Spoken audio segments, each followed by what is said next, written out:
Assalamualaikum warahmatullahi wabarakatuh. Semangat pagi rekan-rekan mahasiswa PPG dalam jabatan kategori 1 tahun 2022. Baik, berikut ini saya ingin sharing tentang video bagaimana wawancara terkait dengan tugas LK 1.2 tentang eksplorasi penyebab masalah. Nah, dalam video kali ini mohon diperhatikan teknik-teknik dalam melaksanakan wawancara. Jadi terkait dengan video ini saya ingin memberitahukan bagaimana seharusnya melakukan wawancara secara langsung. Jangan lupa persiapkan perangkat-perangkat yang ingin ditanyakan kepada para narasumber dalam wawancara ini. Baik, selama menonton video ini mudah-mudahan bisa menginspirasi dan dapat membantu rekan-rekan melaksanakan tugas wawancara untuk mengisi LK 1.2 ini. Oke, selamat menonton. Assalamualaikum warahmatullahi wabarakatuh. Baik, tanyakan. Assalamualaikum warahmatullahi wabarakatuh. Assalamualaikum warahmatullahi wabarakatuh. Alhamdulillah, terima kasih atas kehadiran Pak Jaka dalam wawancara ini. Karena saya tahu Pak Jaka sering wawancara guru penggerak ya, yang sekolah penggerak ya. Jadi sekarang gantian saya yang wawancara Pak Jaka. Baik Pak Jaka, ini sekali lagi terima kasih atas kehadirannya. Karena susah ini mengejar minta waktunya Pak Jaka karena sering saking sibuknya ya. Jadi mohon izin juga, maaf juga ya mengganggu waktunya ya. Baik Pak Jaka, ini terkait dengan kegiatan eksplorasi penyebab masalah. Jadi nanti karena waktu kita singkat, kita manfaatkan yang sebaik-baiknya. Mohon izin juga ya. Untuk yang pertama ini terkait dengan jenis masalah, identifikasi masalah tentang pedagogi literasi numerasi.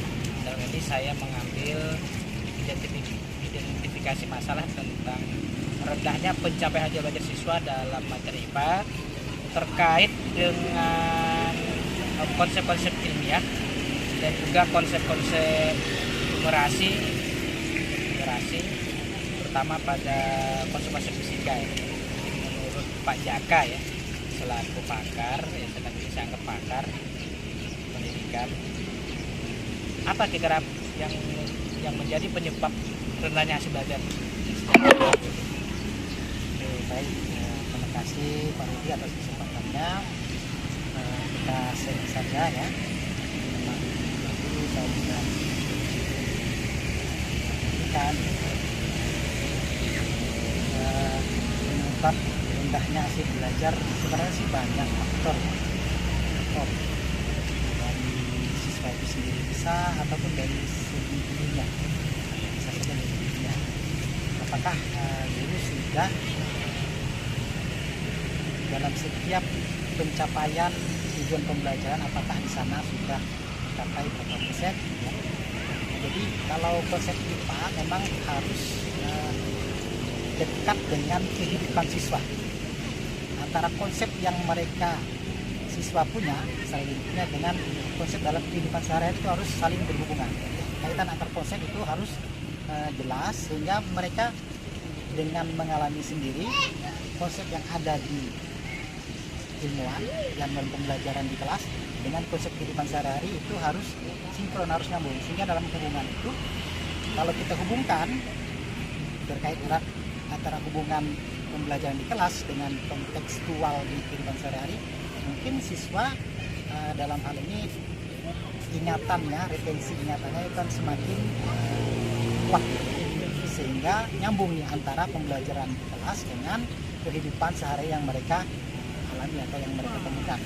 Karena IPA ini kan fenomena alam yang terjadi, sehingga dekat dengan siswa tentu mereka akan lebih mudah mengingat, apalagi kalau dikaitkan dengan numerasi. Nah, numerasi itu harus yang aplikatif ya, kita lihat.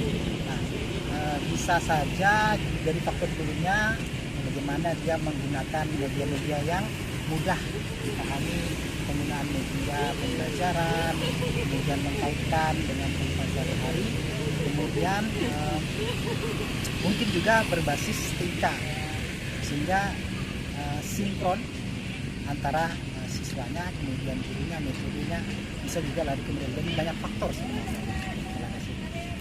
Mungkin bisa disebutkan faktor-faktor utama lah yang terkait mungkin dari siswa seperti apa faktor penyebabnya, dan dari guru mungkin bisa dikasihkan singkat banyak.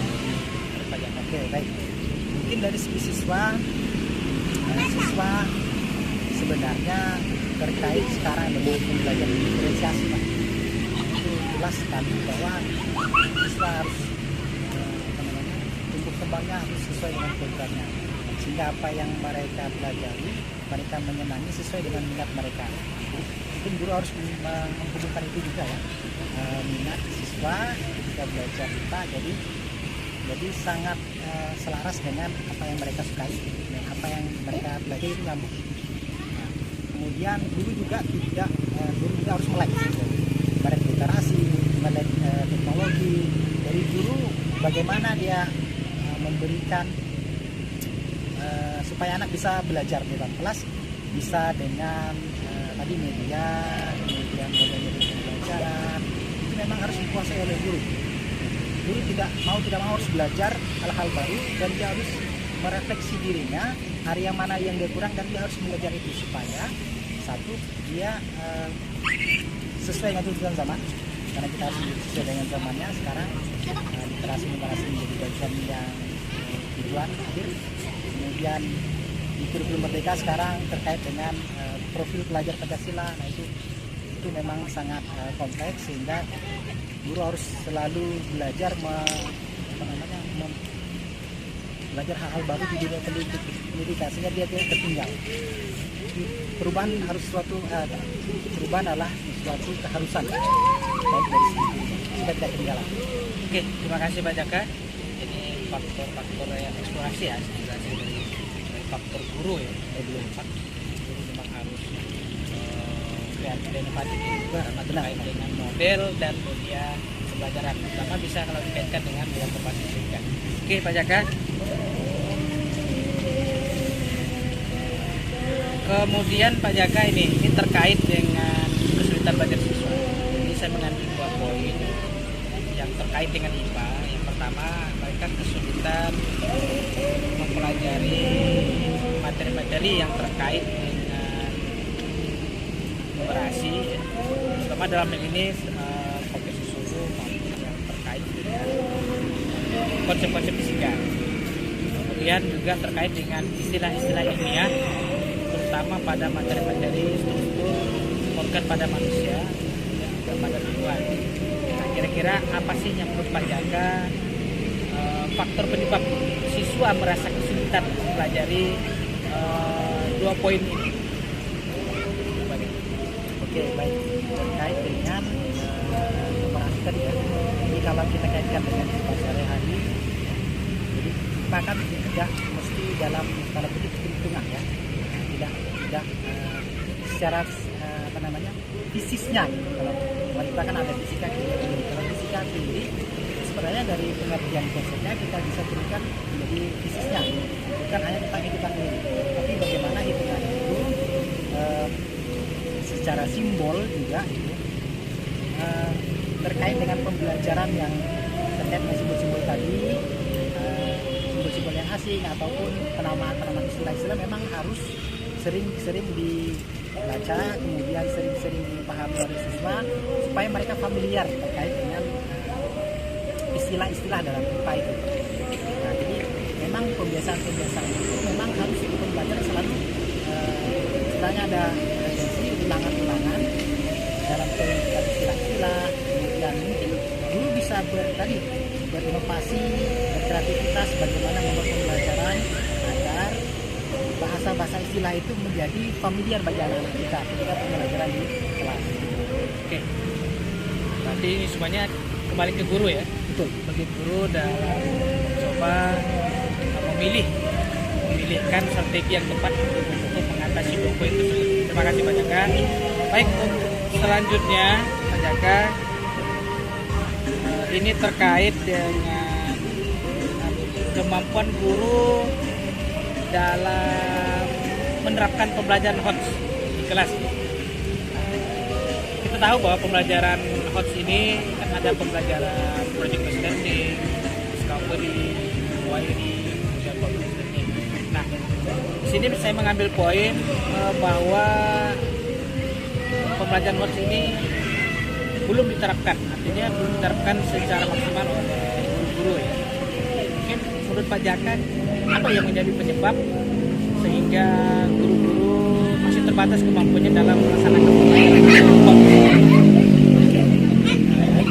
Terkait dengan pembelajaran HOTS, memang mungkin guru belum maksimal menerapkan metode pembelajaran yang memang memunculkan high repeating skills siswa. Mungkin masih terbawa oleh kurikulum lama, sehingga tadi guru merasa di zona nyaman, sehingga dia merasa yang menyampaikan, tapi tidak melihat bahwa prosesnya untuk mencapai pembelajaran HOTS itu proses pembelajarannya juga harus HOTS.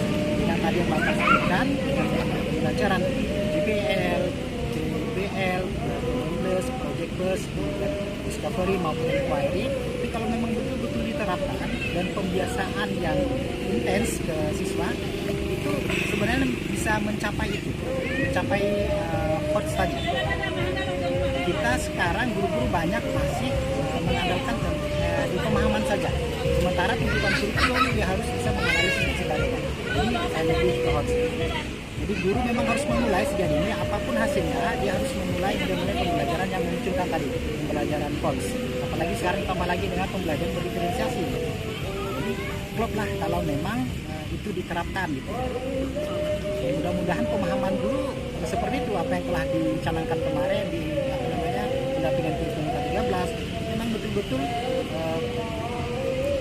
guru harus menerapkan itu.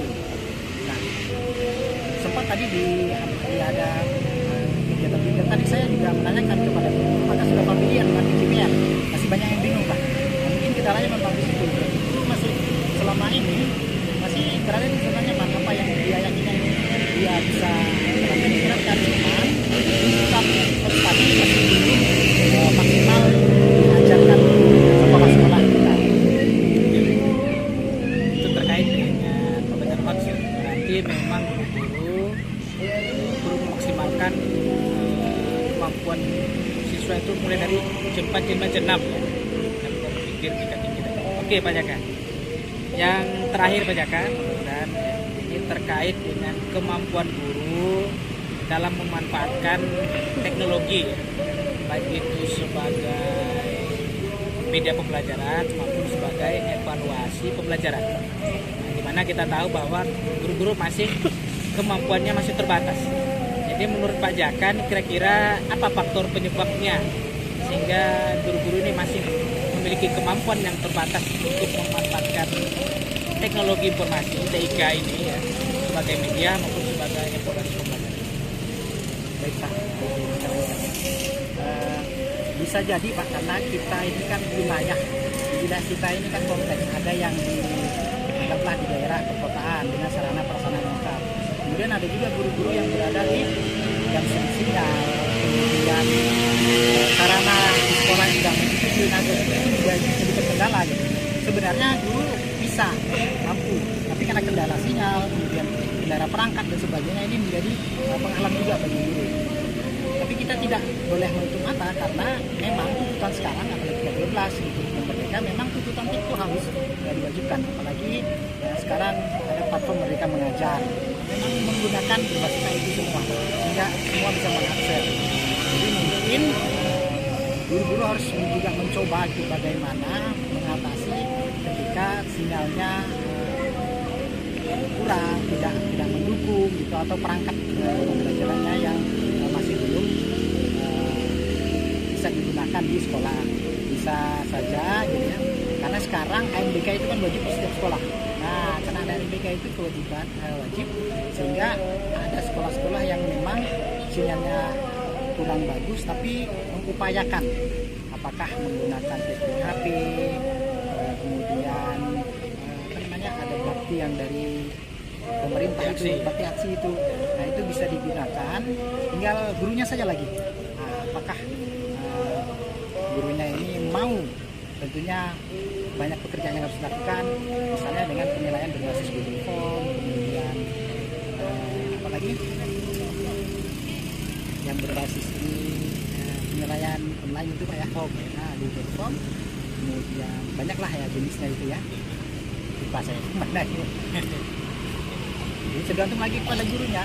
Memang perubahan tadi guru harus memang betul-betul memanfaatkan itu dalam pembelajaran agar tadi seiring dengan perkembangan teknologi guru juga harus pembelajaran sekarang sudah ke arah ke pemanfaatan dalam. Oke. Jadi memang semua ini adalah dari faktor guru ya. Faktor guru bagaimana mengupayakan walaupun mungkin di daerah terpencil yang kurang sinyal dan segala macam ya. Nah, jadi memang kendalanya mungkin intinya adalah kemauan guru dan stakeholder yang terkait dengan suatu pendidikan tersebut. Baik Pak Jaka, terima kasih atas waktunya ya, atas informasinya. Ya. Mudah-mudahan ini bisa menjadi referensi ya, referensi untuk saya maupun untuk seluruhnya ya yang mendengarkan video ini nantinya. Mohon izin nanti share video ini di media sosial di YouTube dan ini bisa menjadi pembelajaran untuk rekan-rekan semuanya. Baik Pak Jaka, terima kasih sekali lagi. Mohon maaf sudah mengambil waktu berharganya ya. Kalau dibayarnya mungkin sudah tahu berapa bayarnya ini ya. Sukses Oke. selalu Pak Rudi. Oke, sukses juga Pak. Sama-sama Pak. Kita sama-sama sukses. Baik, terima kasih. Kita akhiri dulu Pak ya. Assalamualaikum warahmatullahi wabarakatuh. Selamat.